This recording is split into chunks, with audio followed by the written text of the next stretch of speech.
Two trusted members of St. Mark's Parish Finance Board refused to sign a suspicious financial report. 1 week later, both vanished, not just from the church, but from official records entirely. When one sister started digging, she uncovered a web of missing names, hidden money, and a terrifying message. Some truths were never meant to surface. What really happened behind the parish door? The early morning sun bathed St. Mark's Catholic Church in a soft golden light as Yvette Hartley stepped through the ornate wooden doors. The scent of old wood, incense, and beeswax candles hung heavy in the air. For over 15 years, Yvette had served as the financial secretary for the church, a modest but tightly knit community parish located in a small town outside Madison, Wisconsin. That morning, as she arranged the documents for the quarterly financial review in the church hall, there was a quiet tension in her chest she couldn't shake. By 9:30 a.m., the members of the Justice and Finance Committee began to arrive. The group, 6 parishioners trusted by the community, was responsible for approving the church's financial statements before they were presented to the wider congregation. Among them were Mark Simmons and Patricia Pat Drummond, both respected longtime members known for their integrity and outspokenness. As Father Joseph Conrad, the head priest, entered the room, a hush fell over the table. He offered his usual polite smile, but his eyes were guarded. Evelyn noticed it immediately. They were here to review a report that, on the surface, appeared no different than any from the past decade. But Evelyn knew better. A late-night review of the ledgers had unearthed something troubling. A recurring expense labeled Community Outreach Society every quarter, which had been drawing $4,500.00 every quarter, without corresponding receipts or documents. The fund had grown in both frequency and amount over the last 5 years. It was, as far as Evelyn could determine, a black hole in their books. When the meeting began, Father Joseph presented the statement smoothly. For most members, it was routine, something they trusted Ellis had vetted. But when it came time to approve the report, Mark leaned forward, tapping the printed sheet with a calloused finger. "I'd like to ask about this community outreach reserve. There are no supporting documents for these disbursements. Where is this money going?" The room grew still. Evelyn looked to Father Joseph, waiting for his answer. The priest cleared his throat. "Mark, the funds are used for sensitive pastoral needs, families in crisis. We maintain discretion to protect their privacy." Mark frowned. "I respect confidentiality, Father, but this is church money. We need accountability." First chimed in, her voice calm but firm. "We need to see documentation. We can't approve this without transparency." A flicker of annoyance crossed Father Joseph's face, but he quickly masked it with a practiced smile. "Of course, I'll arrange for you to review the appropriate records. Perhaps we should table this item for now and proceed with the rest of the meeting." But Mark and Pat refused to let it go. When it came time for signatures, both stood their ground. The meeting ended in uncomfortable silence. Evelyn gathered the unsigned papers, her hands trembling slightly. Father Joseph offered no further explanation. Over the next few days, whispers filled the church corridors. The Justice and Finance Committee rarely disagreed so publicly. Parishioners noticed that Mark and Pat stopped attending daily Mass. At first, many assumed they were taking a break from the mounting tensions. But then, something strange happened. 1 week later, when Evelyn prepared the updated parish roster for the monthly bulletin, she noticed both Mark and Pat's names were missing from the active members list. She frowned, thinking it a clerical error, but when she checked the master list, both entries had been officially removed, not marked inactive, but entirely deleted. Their families were still listed, yet both members had vanished from the official records. Transferred, Evelyn called Mark's home. His wife Claire answered, her voice strangely clipped. "Oh, Mark and I are away for a while, taking a long-needed vacation." "For how long?" Evelyn asked, confused. "I'm not sure," Claire replied. "Mark wanted to disconnect. Please, don't worry." The line went dead before Evelyn could ask more. When she tried to contact Pat, her husband gave the same vague response. She needed some time away. "They'll be back when they're ready." Evelyn's unease deepened. It wasn't just the timing, it was the way both families had offered nearly identical explanations, as if rehearsed. And no one in the parish, not even their closest friends, had seen either Mark or Pat since the meeting. At the next Finance Committee session, Evelyn quietly asked Father Joseph about the sudden removals. He smiled serenely. They requested it themselves. They no longer wished to be affiliated with the parish. But that's strange, Evelyn pressed. Mark and Pat love this church. Why would they? It's a personal decision. Father Joseph cut her off. We must respect their privacy.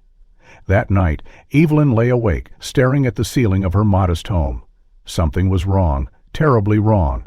In 15 years, she had never seen parishioners vanish this way. And she couldn't shake the feeling that Mark and Pat's refusal to sign the report had triggered something far more sinister than anyone wanted to admit. The following Saturday morning, the air inside the Simmons household was thick with unease.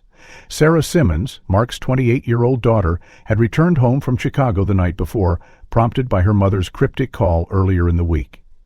"Your father and I are taking some time away," Claire had said, her voice flat, unconvincing. But what truly unsettled Sarah was the finality in her tone, as though the decision was neither casual nor voluntary. Now, standing in the dim light of the family kitchen, Sarah watched her mother absently stir a cup of tea, eyes glazed over. "Mom," Sarah began carefully, "you need to tell me exactly where Dad is." Claire flinched slightly but kept stirring. "I already told you. He needed a break. We both did. It was his decision." "Without saying goodbye?" Sarah pressed, her voice tightening. "Without even texting me?"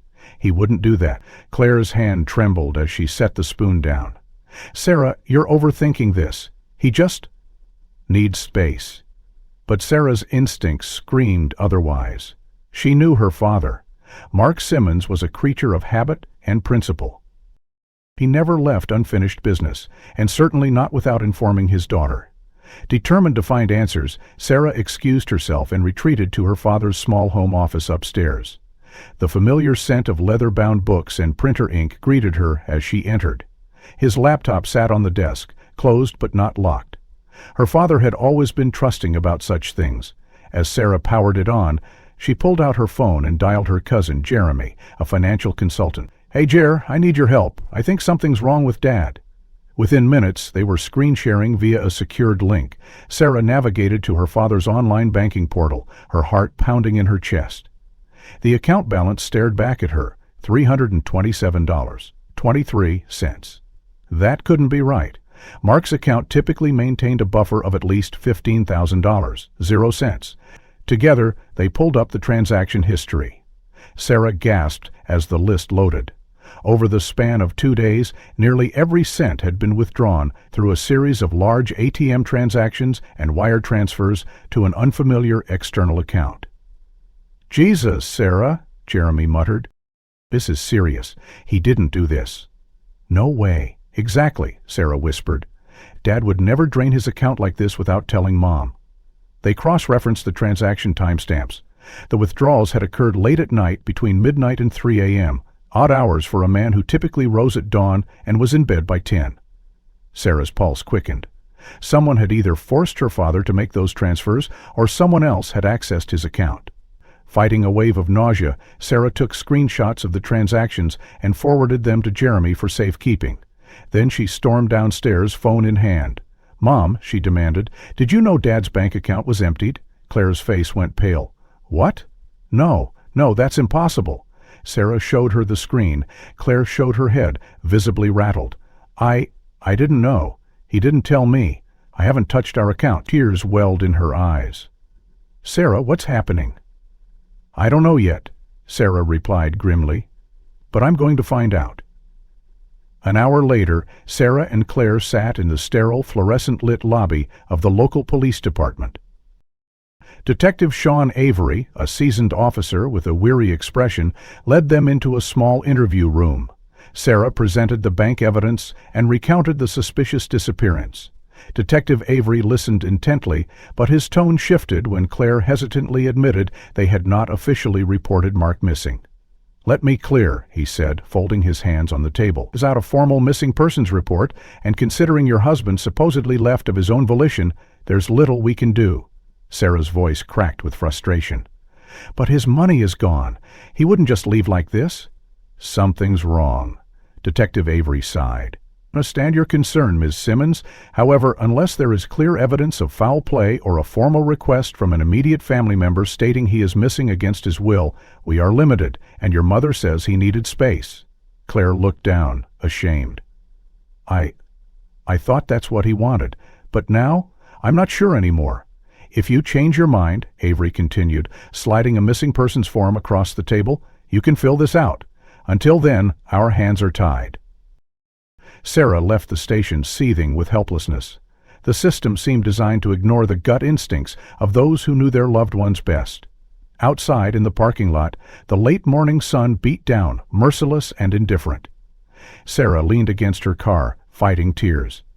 Beside her, Claire clutched her handbag like a lifeline. "We need to talk to the Drummonds," Sarah said suddenly. "Pat disappeared too. This can't be a coincidence." Claire hesitated, but nodded. "Okay, let's try." They drove in tense silence to the Drummond residence. The house, usually bright and bustling, looked shuttered and forlorn. A yellowed newspaper sat on the porch. The front lawn had begun to brown. Sarah knocked several times, but no one answered. Frustrated, she rang Pat's son, Alex. After several rings, he picked up, his voice wary. "Sarah? I was going to call you. My mom's away. I don't know where. Dad's acting strange. He says not to worry, that it's all being handled." "Handled?" Sarah echoed. "Alex, did your mom's bank account—" "Yeah," Alex cut in, voice strained. "Gone." A cold weight settled in Sarah's stomach. 2 families, 2 disappearances, 2 emptied bank accounts. This was no coincidence. "We need to meet," Sarah said. "Tonight. We have to figure this out." "Agreed," Alex replied grimly. "Something's really wrong." As Sarah ended the call, she looked toward her mother, who now sat slumped in the passenger seat, pale and shaking. "Mom," she said softly, "this is bigger than just Dad needing space." Claire whispered, "I know." Sarah started the engine, her mind racing. She had always trusted the church, her father's community, Father Joseph. But now she wasn't sure who she could trust. Sarah Simmons barely slept that night. After returning home, she found her mother still in a state of fragile denial, eyes wide with exhaustion and fear. But Sarah's mind burned with a singular clarity. Someone had orchestrated this. Both her father and Pat Drummond were strong-willed individuals, unlikely to abandon their lives or drain their accounts voluntarily. And now there were too many unanswered questions. Early the next morning, Sarah called her aunt, Margaret Simmons, Mark's older sister. A retired librarian and lifelong parishioner at St. Mark's, Margaret was known in the community for her sharp intellect and unshakable moral compass. The phone rang twice before Margaret picked up. "Sarah, is everything all right?" Sarah replied, struggling to keep her voice steady. "Dad's missing. His bank account was emptied. Pat Drummond, too. And the police won't help." Margaret's sharp intake of breath confirmed her alarm. "I was afraid something was wrong. Your father hadn't returned my calls, and Claire seemed evasive when I stopped by." "Can I come over?" Sarah asked. "We need to talk. I think this goes deeper." "Of course. Come now," Margaret urged. Less than 30 minutes later, Sarah arrived at her aunt's modest, book-lined home. The air smelled faintly of lavender and old paper. Over strong coffee, she recounted everything, her father's refusal to act and Alex Drummond's similar discovery. Margaret listened intently, her lined face drawn in grim concentration. When Sarah finished, Margaret stood abruptly. "There's something you need to see," she said, disappearing into the back room. A few moments later, she returned with an old leather-bound journal and a manila folder. "Your father confided in me weeks ago," she began. "He found irregularities in the church's financial records, large sums transferred to entities with no clear connection to St. Mark's. He was planning to confront Father Joseph and the finance committee, but he also started receiving threats." Margaret opened the folder and slid several printed email pages toward Sarah. The messages were terse, unsigned, and sent from an encrypted address. "Stop digging. Some things are best left buried." Another read, "Think of your family. This isn't worth the trouble."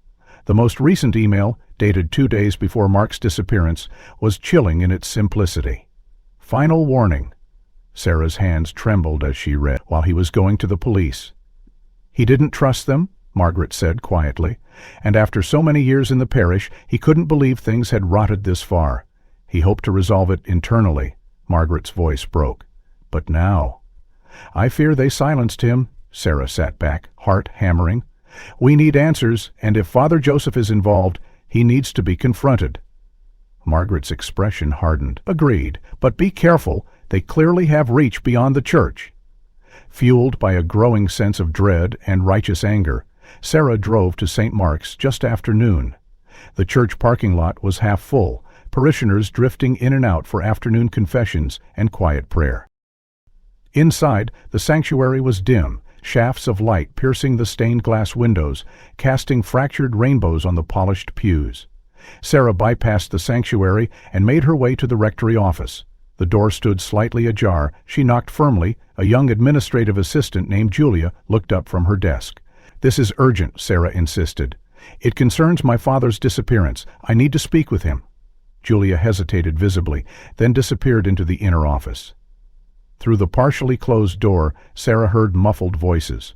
Moments later, Julia returned, her expression troubled. "I'm sorry, Father Joseph cannot meet with you. He asks that you respect his time and not pursue matters that only cause pain." Sarah's jaw clenched. "Pain?" "Julia, my father is missing. His bank account was drained, and he was investigating financial corruption in this church. Do you understand what that means?" Julia's face paled. "I can't help you. Please, leave this alone." Sarah took a deep breath, trying to quell the rising frustration.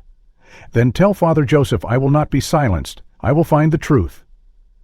As she turned to leave, a low, commanding voice stopped her. "Miss Simmons." Father Joseph stood in the office doorway, robes immaculate, expression cold. "You're upset, understandably so, but I advise you, as your pastor, as a man of God, do not pursue this any further. Let the past remain where it belongs." Sarah faced him squarely. "My father is not the past, and neither is Pat Drummond.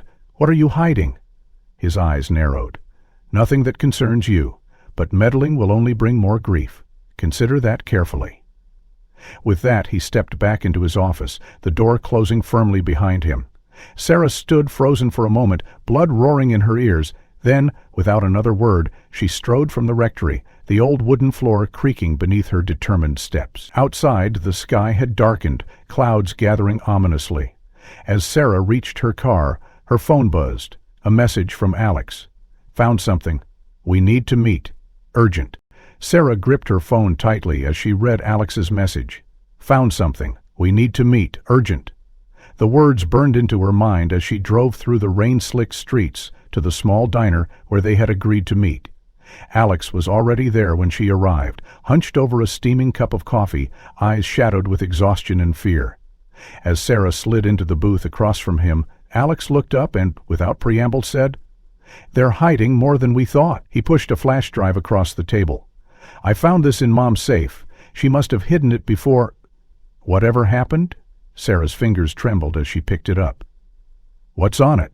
"Scanned copies of financial reports," Alex said quietly. "Older ones. They don't match the ones currently published by the church."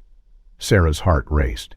"How far back?" "At least 5 years. The discrepancies start small, missing entries, altered donation amounts, but in the last 2 years the numbers changed drastically. Large sums disappearing, listed under vague categories." Sarah exhaled slowly, her mind racing. "We need to see the originals, the actual paper records. If they're still there." Alex nodded grimly. "I was thinking the same, but the archives are locked. Only a few people have access." Sarah's jaw tightened. "Then we find a way in." Late that evening, under cover of the lingering storm, Sarah returned to St. Mark's. The church stood quiet and deserted, the parking lot empty save for a lone maintenance van. She parked a block away and approached on foot, heart hammering with each step. She had spent enough years here to know the building's layout intimately. The archives were kept in a small windowless room in the basement, accessible through a side stairwell near the rectory. Sarah slipped inside through an old side door she remembered from childhood choir practice, a door whose lock had always been temperamental. Tonight, luck was with her. The door gave way after a few careful tugs. The interior was dim, the only sound the soft hum of the HVAC system. Moving swiftly and silently, Sarah made her way to the stairwell. The basement was colder, the air thick with the scent of old paper and mildew. She paused outside the archives room. The door was locked with a simple mechanical keypad. Her father had once told her the code, a fact she prayed remained unchanged. 1947, the founding year of the parish. With a trembling hand, she entered the digits. Her lock clicked open. Inside, the room was lined with tall metal shelves, crammed with file boxes, ledgers, and binders. A single overhead bulb cast a dim, flickering light. Sarah wasted no time, scanning the labels until she found the section marked Finance Annual Reports. Her breath caught in her throat as she pulled out the first few binders. The reports were meticulously organized by year, but something felt off. The binders for the last 3 years were pristine, too pristine. Their pages crisp and new, the signatures perfect, the ink fresh. In contrast, the older reports showed signs of wear: yellowed pages, faded ink, occasional coffee stains. As she flipped through them, the discrepancies became glaringly obvious. Cross-referencing the reports on Alex's flash drive with the older binders, Sarah found entry after entry that had been altered or omitted entirely in the newer versions. One line item caught her eye: Community Outreach Reserve, the same category her father had questioned. In the older reports, the reserve contained modest traceable transactions. In the newer ones, the sums ballooned, funneled into shadowy sub-accounts. Sarah's pulse pounded. She snapped photos of the most damning pages, stuffing them into her phone's gallery. As she reached for another binder, a voice behind her made her jump. "What are you doing down here?" Spinning around, Sarah faced a man in his 60s, thin and stooped, wearing a maintenance uniform. Recognition dawned. It was Walter Griggs, a retired church custodian who still volunteered part-time. Sarah's heart raced. "Walter," she whispered urgently, "please, you knew my father. I need your help." Walter's eyes narrowed, then softened. "Sarah, your father and Pat were good people, too good to let this rot go unchallenged." He glanced over his shoulder, then stepped inside, closing the door quietly. "They were going to expose it," Walter continued in a low voice. "I overheard them one night, in this very room. They had documents, proof. They were scared but determined." Sarah's breath caught. "What happened? Why didn't they go public?" Walter's face creased with sorrow. "They were waiting for the right moment. They feared reprisals. Your father said Father Joseph had powerful connections, not just in the diocese, but beyond." His gaze darkened. Then one day, they vanished. Sarah clenched her fists. "Walter, do you know who else is involved?" He hesitated, glancing at the door. "I know some of the council members are complicit, and there's someone else, someone outside the church. I never caught the name, but your father feared him most." A faint noise echoed from the stairwell. Footsteps. Walter's expression turned grim. "You need to leave, now." Sarah stuffed her phone into her jacket. "Thank you, Walter. Please, stay safe." He nodded. "And you, Sarah, be careful. They won't stop now." As she slipped out the side door and into the night, rain still falling in cold sheets, Sarah knew the danger was escalating. But the truth was now within reach, and she would not be silenced. Rain continued to pour in relentless sheets as Sarah drove home, her mind racing with everything Walter had revealed. The deeper she dug, the darker the truth seemed to grow. Her phone buzzed as she reached her driveway, a message from Alex. "We need to talk." Something happened. Without bothering to change out of her soaked clothes, Sarah grabbed her keys and drove straight to the Drummond house. Alex answered the door looking pale and exhausted, dark circles under his eyes. "Come in," he said hoarsely. Sarah followed him into the dim living room, where a single lamp cast long shadows. "What happened?" she asked urgently. Alex raked a trembling hand through his hair. "I think someone's been following me. It started 2 nights ago. Same black SUV parked across the street. I thought I was imagining things, but this morning I caught the driver watching me through binoculars. When I approached, they drove off." Sarah's stomach tightened. "You're sure?" "Positive," Alex said grimly. "And that's not all. Someone broke into the house." Sarah stared at him. "When?" "Late last night. I was out with friends, got home around 1. The front door was ajar, but nothing seemed disturbed until I checked the study. Mom's old laptop is gone." "Only that?" Sarah asked. Alex nodded. "TV, jewelry, cash, all untouched. Whoever it was knew exactly what they wanted." Sarah's pulse quickened. "What was on the laptop?" "I don't know," Alex admitted. "Mom stopped using it months ago. But if she saved anything about the church finances or her investigation, it would have been there." Sarah swore under her breath. The laptop, the surveillance, someone was trying to cover their tracks. Alex leaned forward, his voice low. "They know we're digging, Sarah. We have to be careful." Sarah nodded grimly. "I know. But we can't stop." Just then, Alex's phone buzzed with a news alert.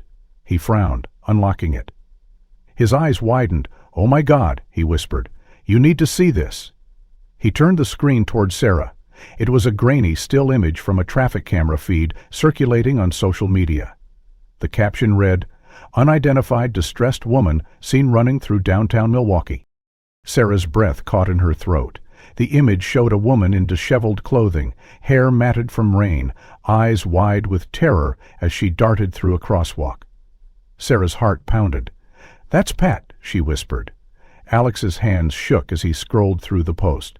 "It's from 3 hours ago. Someone caught her on video too." He tapped a link, and they watched the shaky footage. It showed Pat glancing frantically over her shoulder as she ran between cars, her movements jerky and panicked. "She's alive," Alex breathed. "But why is she in Milwaukee? And what the hell is going on?" Sarah's mind raced. Pat had vanished alongside her father. If she had resurfaced, terrified and alone, something had gone terribly wrong. "We need to get to Milwaukee," Sarah said urgently. Alex nodded.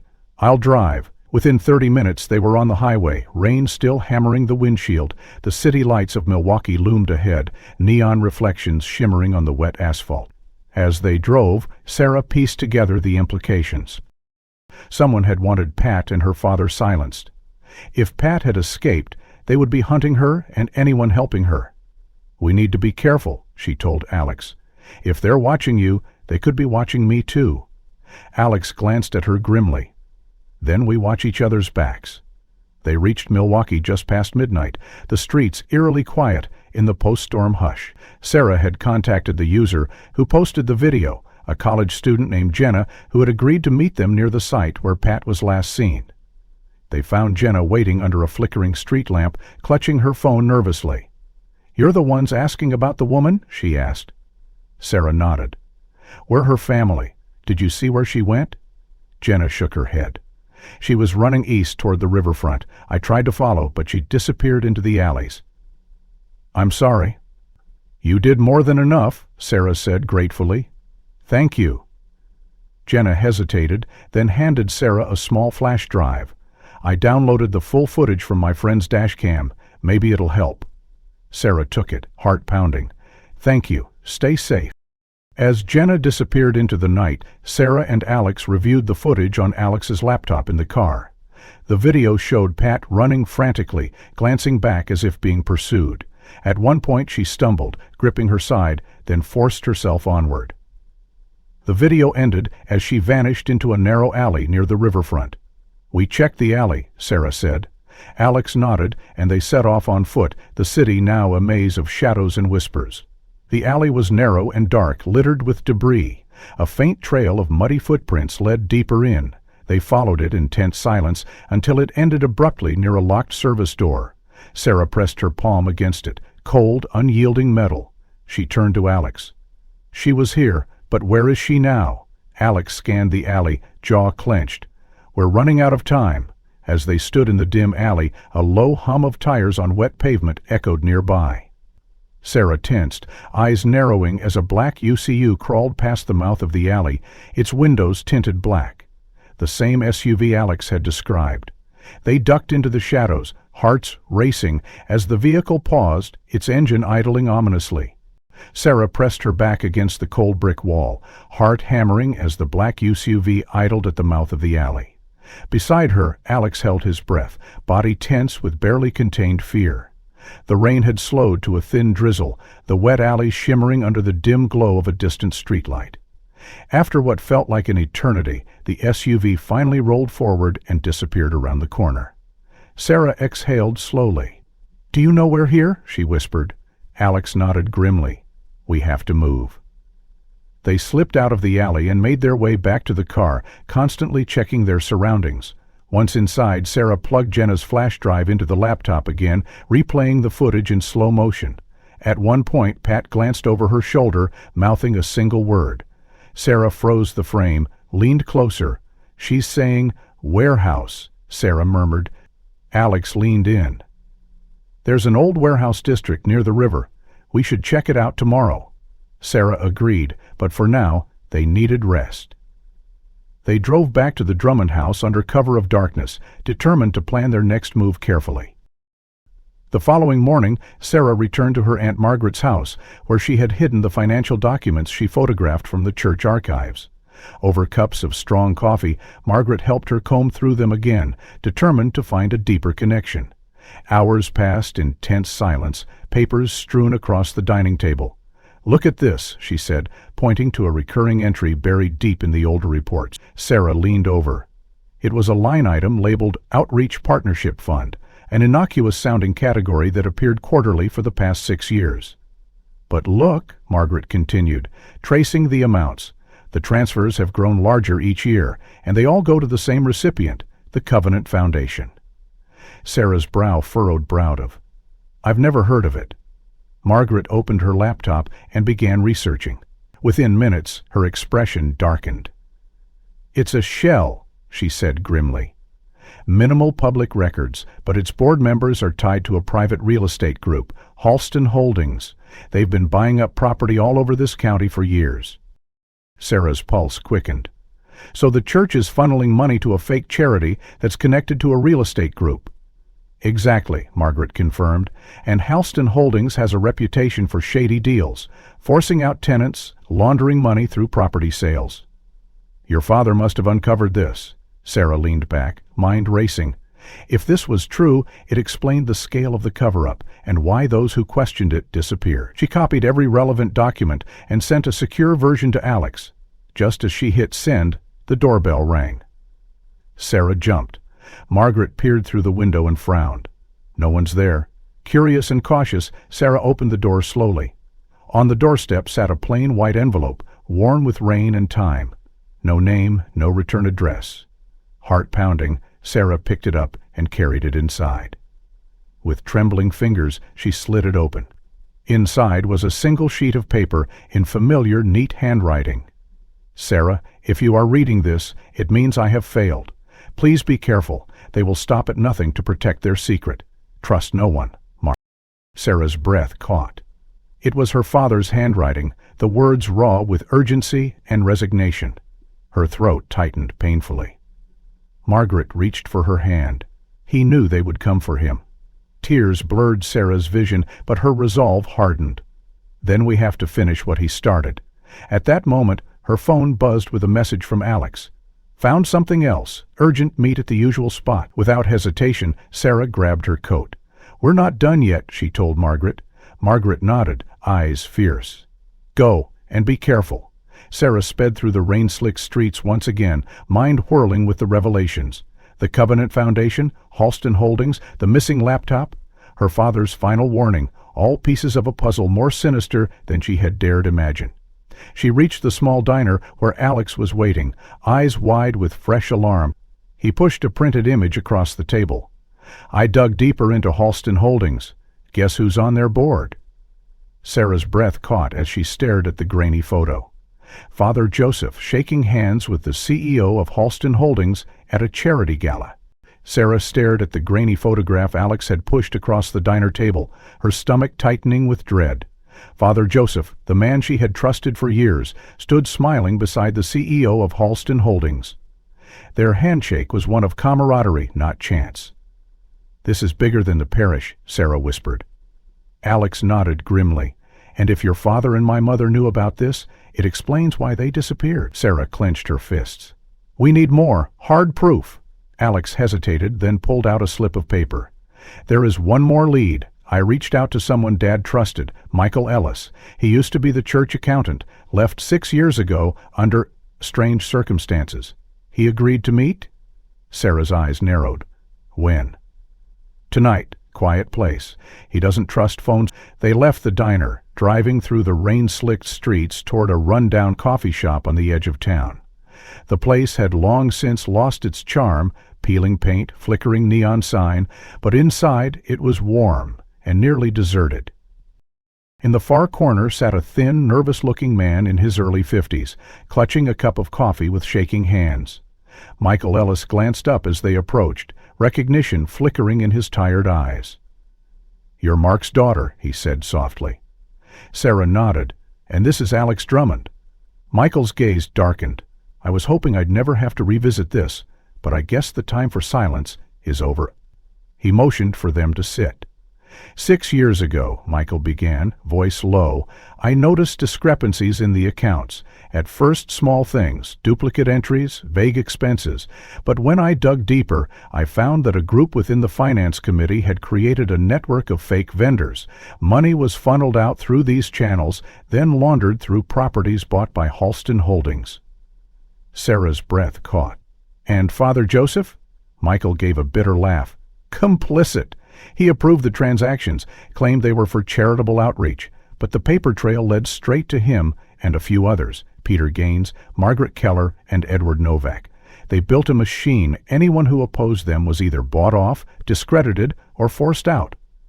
Alex leaned forward. "And when you tried to expose it?" Michael's face grew pale. "They came after me. Threats, blackmail. I resigned. My wife begged me to walk away." He swallowed hard. "But your father and Pat, they wouldn't let it go. They started gathering evidence, recording meetings, documenting everything." Sarah's pulse pounded. "Recordings?" Michael nodded. "Yes. Mark told me they had hours of audio from closed-door meetings, proof of threats, coercion, even confessions." Sarah's voice trembled. "Where are they?" Michael's eyes clouded. "I don't know. Mark was paranoid. He kept them hidden. I only know he gave a copy to Pat, said they needed redundancy. But now—" His voice broke. "They're gone." Alex ran a hand through his hair. "Someone took Mom's old laptop. The recordings could have been on there." Michael's jaw tightened.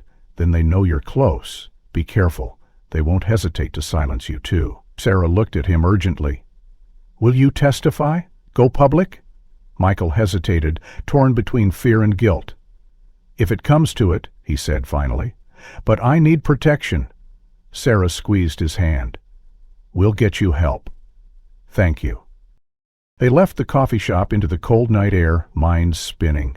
The pieces were falling into place: a corrupt inner circle, a money-laundering scheme, and a targeted campaign to silence dissent.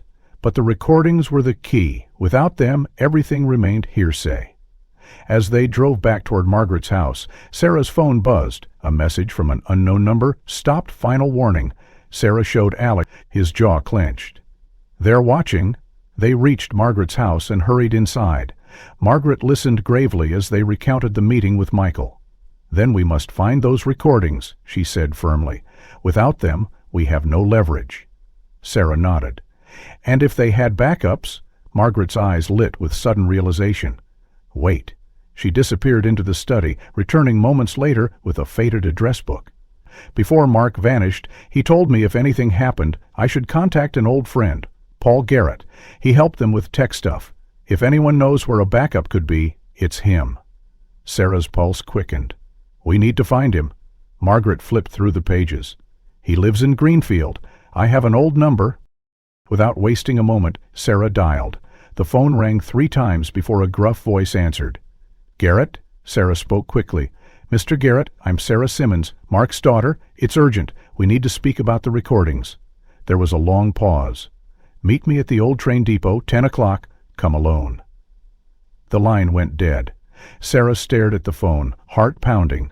Margaret touched her arm. "You must be careful. Paul is cautious for a reason." Sarah nodded. "I'll go." Alex stood. "You're not going alone." Sarah met his gaze. "We can't risk it. I'll text you everything. If I don't check in, you call the police." Reluctantly, Alex agreed. Hours later, the derelict train depot loomed ahead, shrouded in fog. Sarah parked nearby and approached on foot, each step echoing in the still night. Inside, the air smelled of dust and rusted metal. A figure emerged from the shadows, an older man with a weathered face and wary eyes. "You look like your father," Paul Garrett said quietly. "And you're in deep danger, girl." Sarah swallowed. "Please, we need the recordings." Paul's expression hardened. "Mark was smart. He made backups. Cryptid, I have one. But if they know I have it, they'll come for me too." Sarah's voice trembled. "We can protect you. We need the truth." Paul studied her for a long moment, then finally nodded. "Follow me." He led her deeper into the depot, toward an old locker. From within, he pulled a small hard drive. "This is it, the only copy left." As he handed it to Sarah, a sharp sound echoed outside. "They're here." Sarah's heart slammed against her ribs as the screech of tires echoed outside the depot. Paul Garrett's face was pale, lips pressed into a thin line. "We need to move," he hissed. "Go out the back. I'll hold them off." "I can't leave you," Sarah protested, clutching the hard drive. "You must," Paul insisted, gripping her shoulder. "This is bigger than both of us. Your father trusted me to get this into your hands. Now, run." With a final squeeze of her hand, Paul shoved open a rusted side door, urging her into the darkness beyond. Sarah bolted through the alley behind the depot, breath coming in ragged gasps, the cold air burning her lungs. She ducked behind a dumpster as a pair of black-clad men sprinted past, their footsteps harsh against the cracked pavement. Heart racing, Sarah waited until their sounds faded before slipping through a maze of back streets, finally emerging onto a main road where she flagged down a passing cab. Only once the city lights blurred past the windows did she dare glance at the drive in her hand, small, nondescript, yet now the most dangerous object she possessed. She reached Margaret's house just before dawn. Margaret opened the door, eyes wide with relief and fear. "Did you get it?" she whispered. Sarah nodded and held up the drive. "But they're closing in. They know Paul had it." Margaret ushered her inside and locked the door. Alex arrived minutes later, pale and shaken. "I saw them at the depot. 3 cars. They were armed." Sarah's stomach churned. "We need to see what's on this before they find us." Together, they huddled around Margaret's old laptop. Sarah inserted the drive, her fingers trembling. A single encrypted folder appeared. Paul had given her the password earlier, an old family name Mark used for everything. She typed it in. The folder opened, revealing dozens of files, audio recordings, scanned documents, and a trove of internal emails. They played the first recording. The grainy audio filled the room, Father Joseph's unmistakable voice. "You will vote to approve the transfers, or you will no longer have a place here." Another voice, Peter Gaines. "And if they resist," Joseph again, colder this time, "then we ensure they are silenced. We cannot allow dissent. Our interests are too great." Sarah's hands shook. "This is it," she whispered. "Proof." They listened to more recordings, discussions of the laundering scheme, threats against Mark and Pat, even hints of higher connections beyond the church. The emails were equally damning, threads between Father Joseph and board members of Halston Holdings discussing future acquisitions and continued partnership contributions. Margaret's voice was tight with emotion. "Your father was right. They were going to expose this?" Sarah wiped tears from her cheeks. "Now we will." But they needed a way to go public, fast and safe. Sarah reached out to an old college friend, Daniel Ruiz, now an investigative reporter for the local news. Daniel responded within minutes, voice taut with disbelief as Sarah outlined the situation. "This is huge, Sarah," he said, "but you need to be careful. If they're willing to disappear people—" "I know," Sarah said grimly. "Can you meet?" They arranged to meet at a public cafe later that day, safety in numbers. Sarah, Alex, and Margaret arrived first, hearts pounding with anticipation and fear. Daniel showed up moments later, rugged and sharp-owned, a camera bag slung over one shoulder. They settled in a corner booth, Daniel leaning forward eagerly. "Show me." Sarah handed him the drive. Daniel plugged it into his laptop, eyes widening as he scanned the files and played several recordings. "Holy hell," he breathed. "This will blow the roof off St. Mark's, and if this reaches the diocese and the real estate group—" "We need it out there," Sarah said fiercely. "Before they can bury it." Daniel nodded. "I'll start drafting the piece tonight, but you need to be ready. Once this goes live, they'll come hard." "We're ready," Sarah said, though her voice trembled.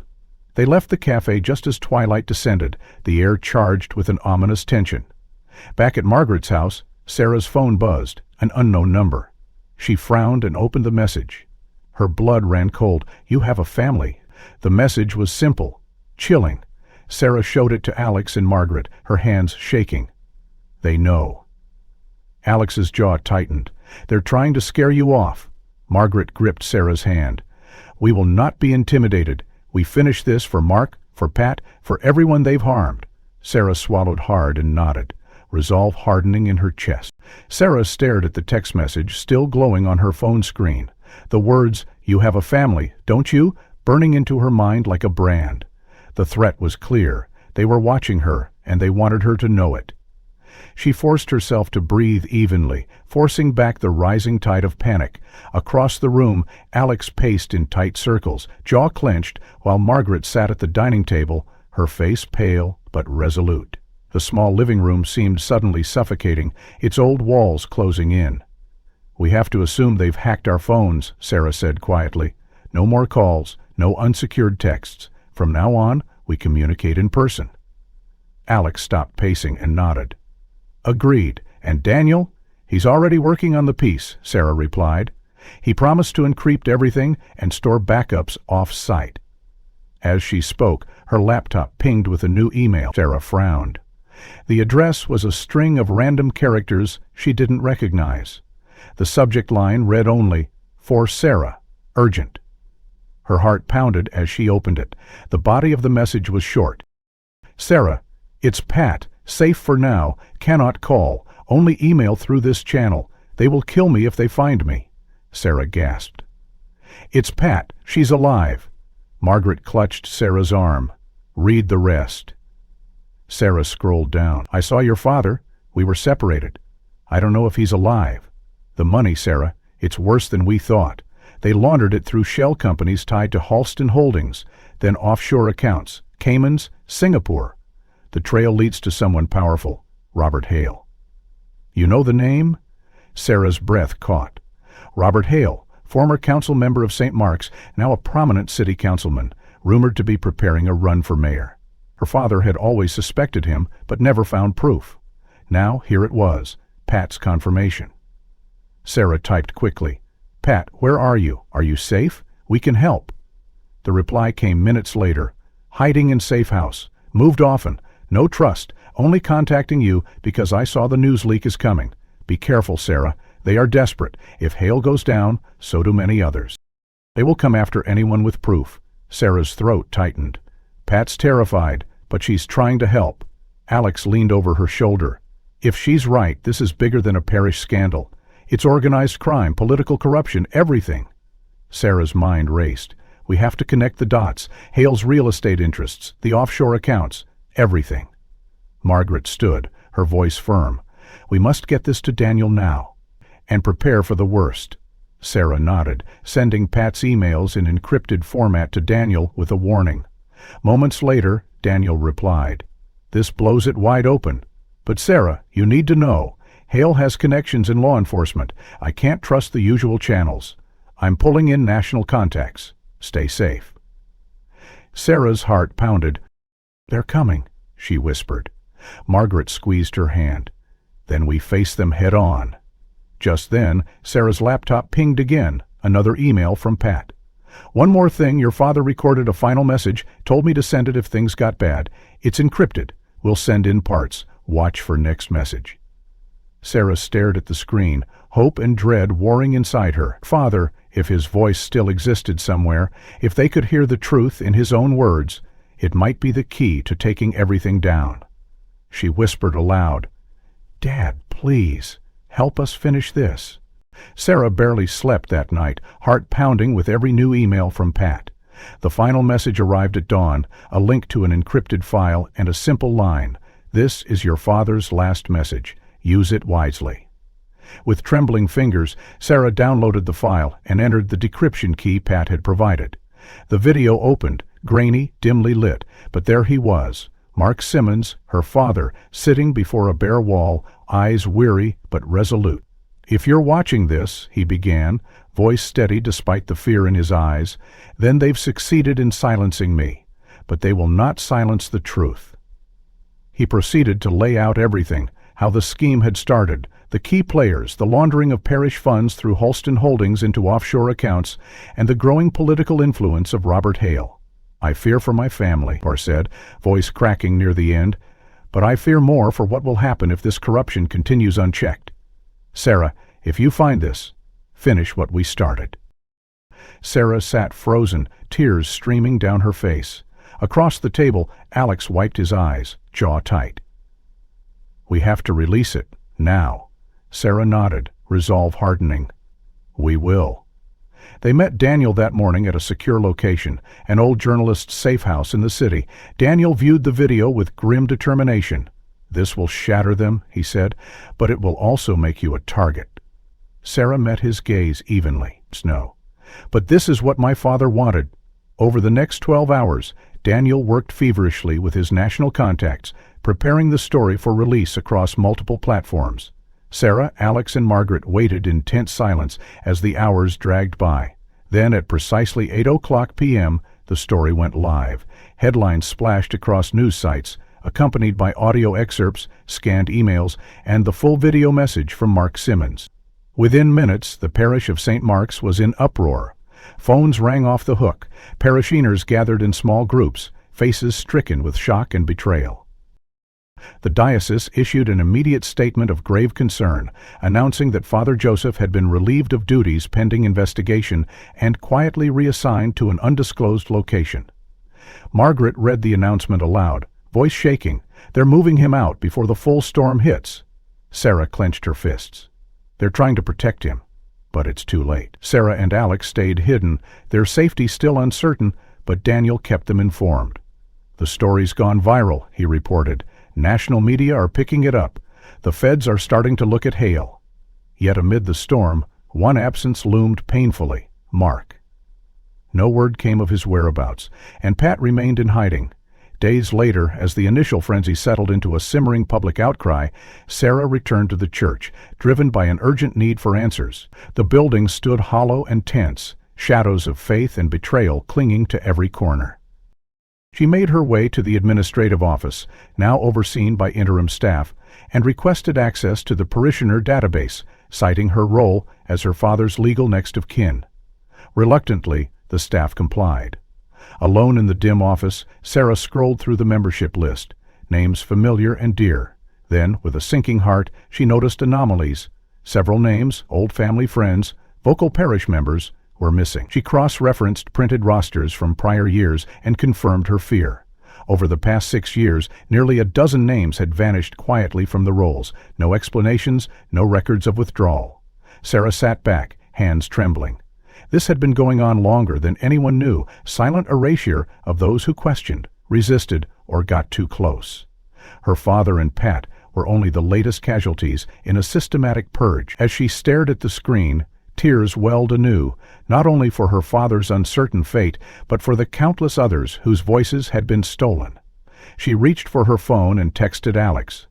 "There are more. This goes deeper than we thought." Moments later, Daniel called. "Big development. The feds are moving on Hale. His accounts are frozen. This is moving fast now." Sarah swallowed hard, voice steady despite the ache in her chest. "Good, but my father's still missing." Daniel's tone softened. "We won't stop looking." Outside, dusk fell over the parish, shadows lengthening like memories unwilling to fade. Sarah closed the database, locked the office, and stepped into the cool evening air. The stained glass windows of St. Mark's glowed faintly behind her, a church forever changed. She knew the fight wasn't over. The truth was out, but the scars would remain, and somewhere, out there, her father's voice still echoed, urging her onward. If this story kept you on the edge of your seat, consider subscribing to the channel so you won't miss what's coming next. We have more hidden truths and untold stories to uncover together. And tell me, what do you think really happened to Mark Simmons? Do you believe someone in power still knows more than they've admitted? I'd love to hear your theories in the comments. Also, where are you watching from today? It's always fascinating to see how far these stories travel. Stay curious and stay safe.